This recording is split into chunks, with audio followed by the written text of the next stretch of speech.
The forest industry on Vancouver Island is back and it is booming. It was just a few years ago. The outlook was grim. Mills were closing down, workers were facing layoffs, and some predicted that BC's forest industry, the bread and butter engine of the economy, was dying.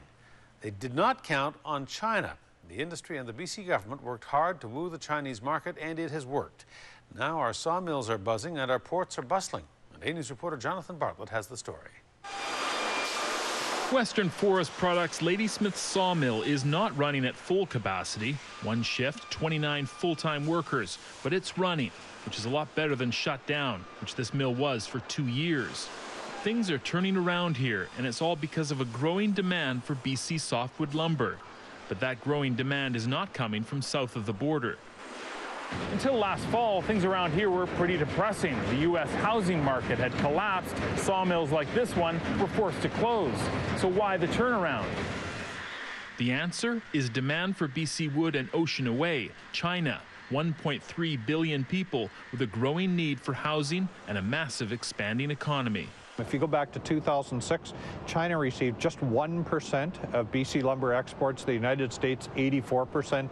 Today, 40% China, 40% the United States. In fact, China is now the #1 market for BC lumber, surpassing the once dominant U.S. market.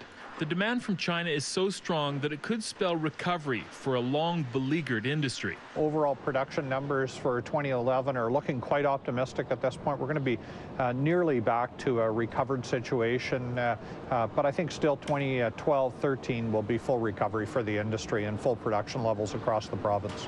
Total capacity exported to China is about 5 billion board feet from 20 BC sawmills, each producing about 250 million board feet.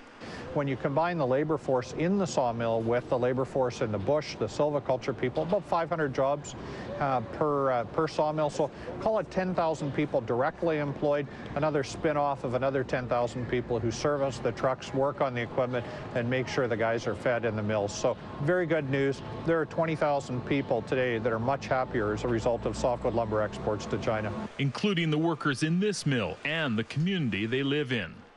In Ladysmith, Jonathan Bartlett, A News.